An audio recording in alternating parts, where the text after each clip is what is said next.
we are still the world's leader. Radio show's on the back. Okay.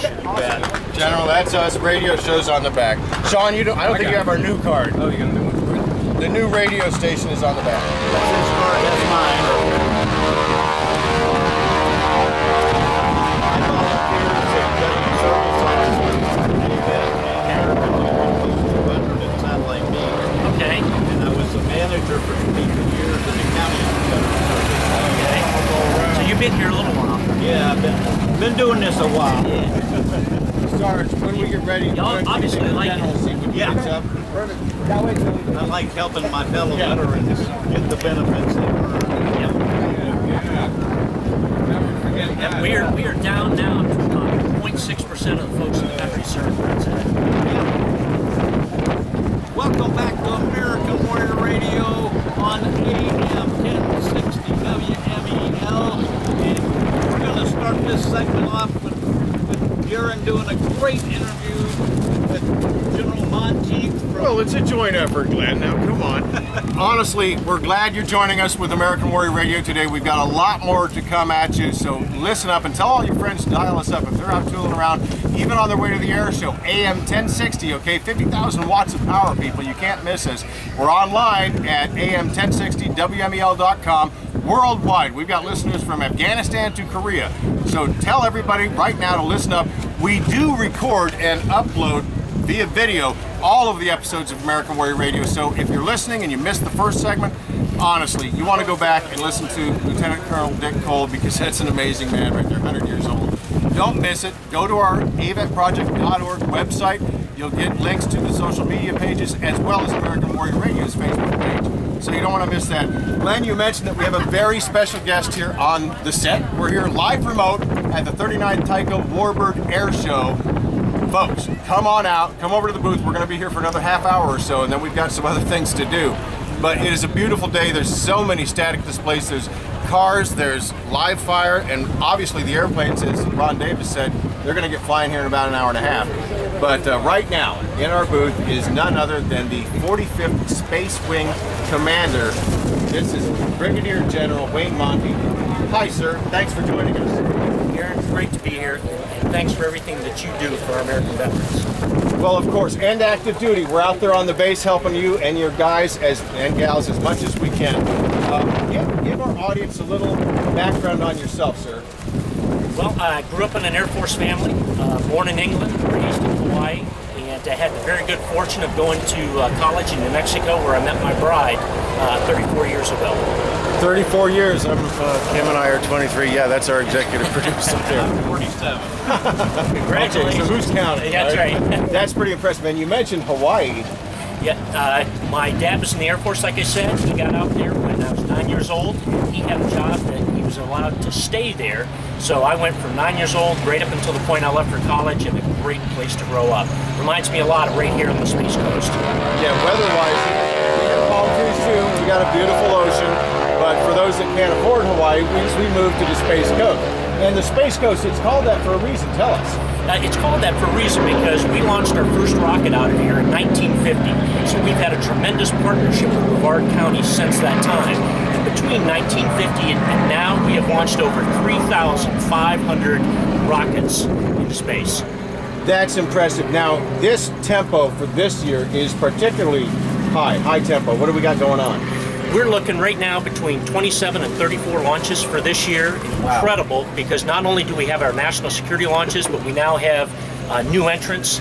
In particular, SpaceX is coming on and charging hard to launch rockets and land rockets, which is pretty darn cool. Yeah, and they actually had a successful landing of that's the first stage coming back, so it can be reused. Sure was, and that was actually the first time I had sat console as the launch decision authority for a Falcon launch, and it was pretty darn exciting.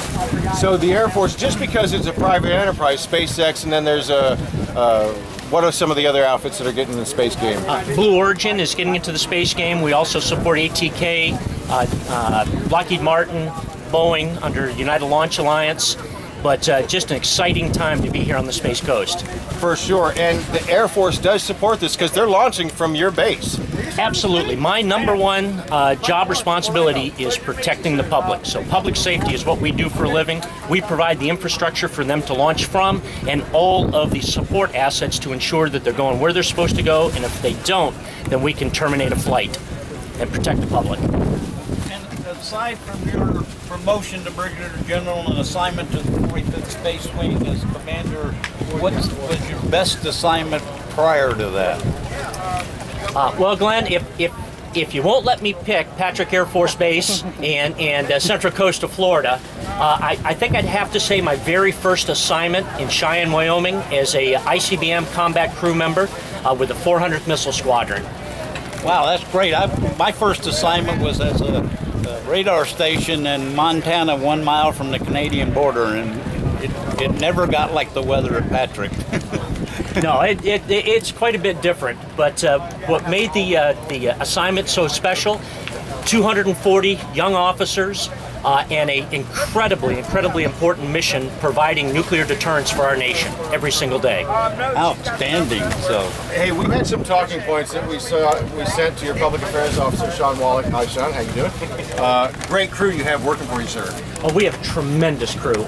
We are blessed with the folks that we have here at the base and with the community partnership we have with all the businesses, the local governments, our veteran support organizations. We could not ask for more for helping us come to work every day and doing what we do. Well, I was going to ask in the talking points, I was going to say, why did you join the service? I guess that's a easy answer there. Well, you know, as I said, I grew up in an Air Force family, but that's not what I originally wanted to do. So when I did first try to join the Air Force, I wanted to fly, but my eyes weren't any good, so I said, well, then the heck with it. A few years later, I came back and said, you know what, I really just want to be in the Air Force. And so I went back to school, got my degree, got my commission, and I have not regretted a day since. And that was 1989. November 3rd, 1989 is when I came on active duty.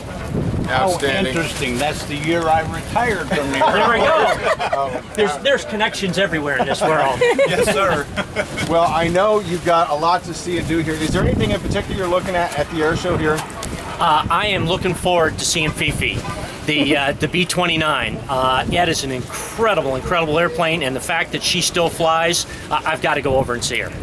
For sure. Now that is a clarion call to all of you out there that are listening to American Warrior Radio on the big AM 1060 WMEL to come out to the Tico Warbird Air Show. It's the 39th edition of this incredible event.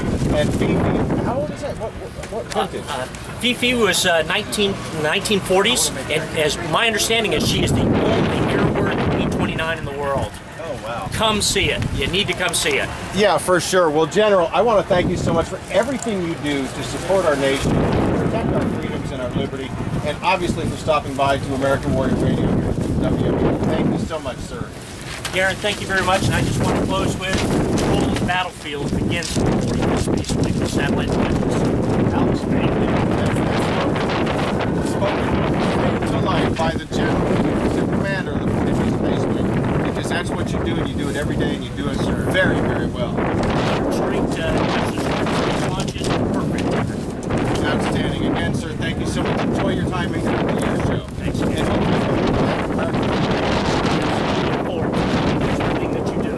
You bet. It is our pleasure, honestly. Now, we do have another guest here, and we are flying by because Joanne Ivins, with her Journey of the Spirit segment, is coming up, and I know it's all expected because it's the second Saturday of every month. So we will have her online here in just a bit, but we have to get somebody else in here because this show just keeps on rolling, baby. There's so many things going on. You heard the General talk about Fifi. Well, guess what? Who doesn't like a good F-16? With us right now. Now, this is an active duty man with the Master Sergeant Aaron Smith. Tell us a little bit about the squadron you're with and what you're doing here at Tico.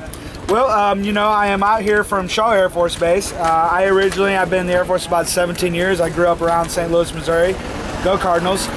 We're based out of Shaw. We pull bodies in from the 3 fighter squadrons we had there, and we bring a couple jets out on the road. F-16s are all active duty, combat ready jets to showcase the professionalism of our airmen and our aviators, to kind of inspire those people that might be looking at the Air Force and those that are currently serving, and to honor those veterans that have gone before us and really paved the way for what we did. And how many F-16s have you got here today? Just one?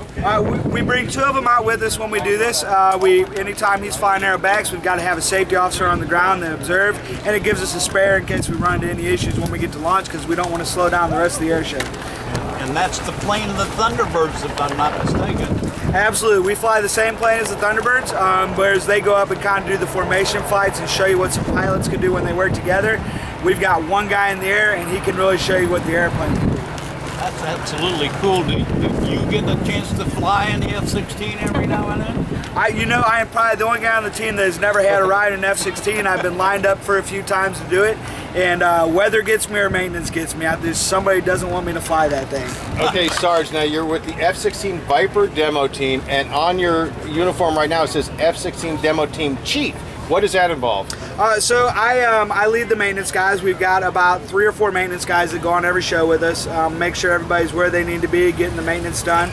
And then I narrate the air show. I set up the logistics as we travel, arrange our travel arrangements, make sure we have all the required equipment when we get out there. And you mentioned that part of your mission is to recruit folks, guys and gals that want to join the Air Force. What is your AFSC? How does somebody get involved in something that you do? I am a crew chief by trade. It's a 283X3 position. I'm an aircraft mechanic, and I kind of lucked into this job. We get to do this for about 2 years at a time, and it has been an absolute fabulous experience.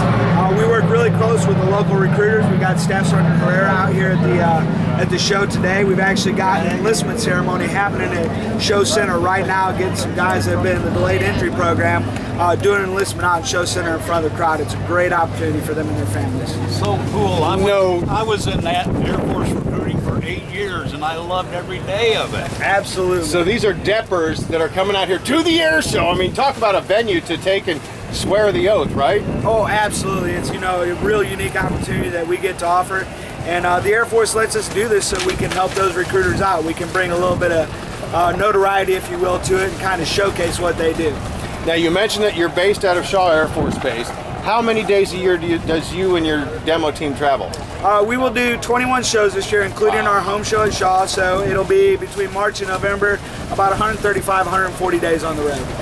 And if somebody wants to find out more about the F-16 demo team, how can they do it? You got a website? How can they follow you? Every show we're at, we've got a tent that's set up, and you can also find us at facebook.com/ViperDemo. We've got a Twitter account, just #ViperDemo, and you'll find us out there. Outstanding. Well, Sarge, thank you so much for your service to our country and for coming by here at American Warrior Radio. You're going to have a great day today. When does your group fly, do you know? We'll go on right about 3:45, 4 o'clock. We'll do our demo, and then we'll meet up with the P-51 and do a heritage flight to really showcase that heritage we talk about. I'll be honest, I narrate this show, and sometimes it's hard for me not to choke up as we talk about the history that goes behind that and that 70 years of air power heritage. Get yourself out here, because besides that P-51, like the General said, Fifi's out here. There's 3 B-25s flying around. We've got Corsairs. It's an amazing amount of Warbirds and modern planes are out at this show today. Yeah, you do not want to miss that, so get out here, people. Sarge, thank you again, sir. Really appreciate you stopping by. Thank you. And folks, this is just a little taste of what's going on. We couldn't possibly go through and tell you everything that's going on. Glenn, you read off a whole bunch of the aircraft that are going to be out here, not just on display, but actually actively flying. So we want to know, just real quick, the F-16s are flying this afternoon. What else we got? We got a P-51, that's the Rebel, right? Yep, that was one of the heroes of World War II. We've got a Corsair, Skyhawk, C-47 Tico Bell, bucking the bolts, T-33 Shooting Star, Jared mentioned before, the Texans are going to put on an air show, and a T-28 Trojan. And it's an amazing list, folks. The Aeroshell demonstration team does operate T-6 Texans, so that's going to be super, super cool. Ron, anything you want to say real quick before we go to Joanne Ivins and direct Journey of the Spirit? Well, again, you're catching all the exciting, not all the exciting, it's just a piece of the exciting things that are going to happen here. Watching those T6 guys for good old boys in 70-year-old airplanes flying wingtip formation. Just, oh, my heart just swelled up. You're an amazing man, Ron. Keep up the great work, sir. Thank you for having us out here. Really, we are delighted to have. We're delighted to have you. Consider this your invitation for next and all the future years. Outstanding, sir. Enjoy the air show. Thanks. Hey, again. everybody! It's that time. It is none other than Joanne Ivins, AVET Project's Director of Counseling, with her segment, Journey of the Spirit. Cue that music, Vince.